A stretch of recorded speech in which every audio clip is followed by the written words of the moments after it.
I really don't know how to begin this story other than to say that I've had a revelation about my gender over the last week, and I just wanted to share it with other people. I have taught gender courses at the college level for 19 years, and so if I'm just now having this sort of breakthrough or deeper understanding about my own relationship with gender, I can only imagine the journey that people who maybe aren't equipped with the vocabulary and the theory, the types of journeys that they might have. So it seems appropriate to share it.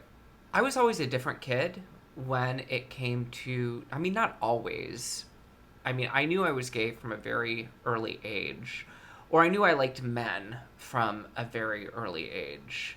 And I make that correction because I have met people who have made me aware that through their living embodiment and their own forms of identification, that gender and sexuality are discrete categories. And so I know one person who's a professional colleague and a former student of mine who was born female and now identifies as a female to male transgender individual, but also identifies as a gay man. And the first time that I met him, I just thought, well, because my brain was so plugged into sex at the time, like sex activity, not sex, male, female, intersex, stuff like that. So I just thought, well, wouldn't it just be easier if you were born a female and you're attracted to men to remain a female, because then you probably have greater access to men and that's who you want to sleep with. And that's how shallow my understanding of these categories were. I have my own complicated history when it comes to gender identification. When I was younger, I went through a phase, and this is why I've always felt uncomfortable sharing this story, because for me, it was just a phase. But I recognize that for many trans people, being trans is not a phase, and that this is an unchanging part of how they identify. For me, it was not. So actually, before I tell you this story, let me tell you that I identify as a man. I am cisgender, but I wasn't always this way. I suppose I am gender fluid, and gender fluid means that you have a person who does not identify themselves as having a fixed gender that sustains the test of time. So they may identify as one gender at one period in their life and another gender in another period of their life. And the way that I've always understood gender fluidity, other than people who make jokes about like, oh, don't get your gender fluids on me, is that, oh, you could wake up one day and be like, okay, I want to perform as a male today. And then next week, I might want to perform as female. And certainly that might be what gender fluidity is for a number of people. That was not what gender fluidity proved to be for me. So in my adolescence, I identified more as female than male. And so I'm going to give some different examples of that. Probably the most consistent example of this would be that I had, when I was in middle school, when I was going through puberty, I grew my hair very long, almost as long as it is now, and I wore very feminine clothing, and I was frequently mistaken for a girl. Right before I went into my freshman year of college, I was still in 8th grade. I auditioned for the High School of Performing and Visual Arts in Houston, which was downtown. I mean, it was quite a trek. And I went to the audition and I was killing it. And I went for theater. I was just destroying it. Every single activity that we did, our prepared monologues, I was getting along great with the kids. I mean, finally, I was with a bunch of artistic, theatrical people. It just seemed like a a good fit for me. And I grew up sucking on the teat of the television show Fame. Do you want fame? Do you want to sweat? You're going to have to sweat if you want fame. And I was like, I'm ready to sweat. I'm ready to sweat. And so I'm killing it at this audition, and it comes to a point at the audition where the theater directors hand out monologues. The boys get one monologue and the girls get another monologue. And they come to me and they hand me my monologue, and I get handed the girls' monologue. And immediately I know, because this is not something new to me, that they think that I'm a girl. I had a decision to make in that moment. I could either go up to them and say, actually, I'm a boy. Can I have a boy's monologue? Or, which would be, in its own way, for me at the time, it would have been humiliating. Because so much of my marginalization, so much of the anti-gay abuse that I endured, physical, emotional, mental abuse, was so closely linked to my gender ambiguity. Although I don't even know that I could call it gender ambiguity. I mean, it wasn't ambiguous to many people. They, like, if they had to make a choice, they were clearly thinking that I was a girl. So I decided, okay, I'm just going to go with this. If they think I'm a girl, then I'm going to perform this. I'm going to deliver this monologue. And I did it, and I killed that monologue.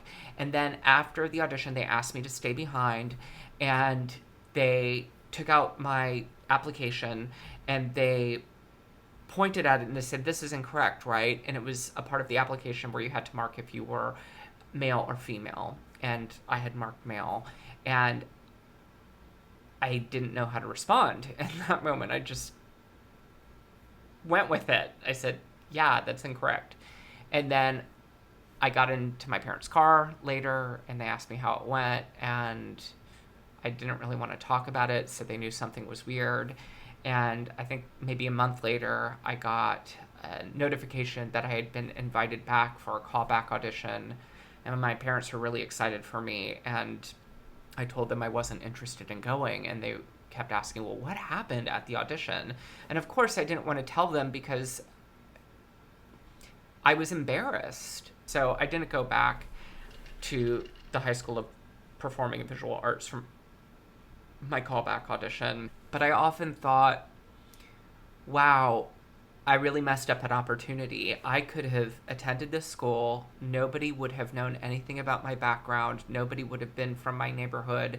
And I could have presented myself as a girl. I could have lived my life as a girl.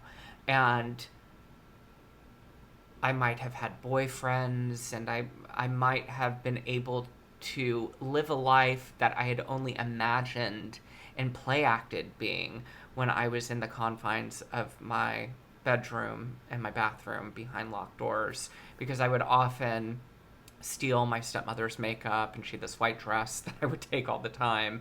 I put on pantyhose, and I'd curl my hair, and I would play act by myself as a female, and kind of like, oh, here's my boyfriend. And I mean, it was kind of like the sort of play acting that like younger children do, but I was doing it as a means of getting to like live out this life that I identified more with than being a young gay kid, a young gay male kid who had issues dealing with the reality of his sexuality.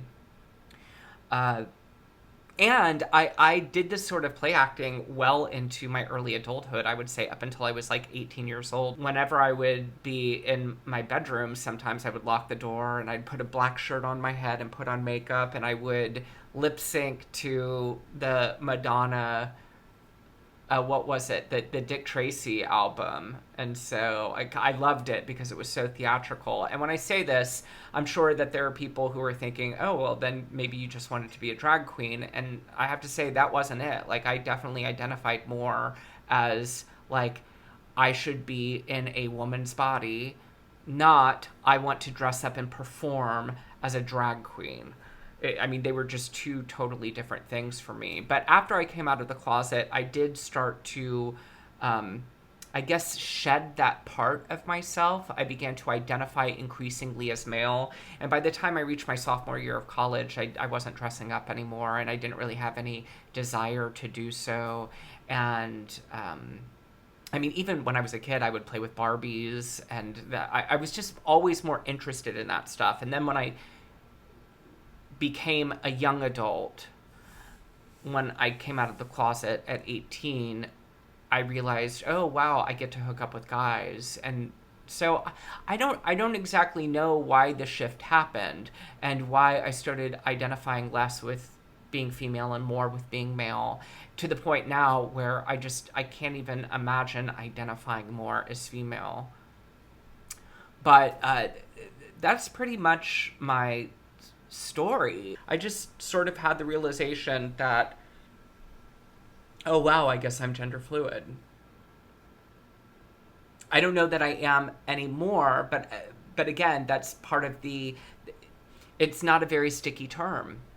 It's fluid, and I never really looked at gender fluidity. I never looked at my autobiography and thought, oh, I'm gender fluid. I always knew that there was this period in my life, and I've always described it as a phase, and I hate using the term phase because that term phase is one that is used as, that's weaponized against LGBTQ people all the time. Like, so if a kid identifies as gay growing up, or lesbian growing up, or bisexual, or whatever, some adults may say, oh, they're just going through a phase. So phase isn't right, and gender fluid is. And I guess that's the point of this video, that I just wanted to acknowledge that I'm a gender fluid person who currently identifies as male and uses he, him pronouns, but that wasn't the way that it always was.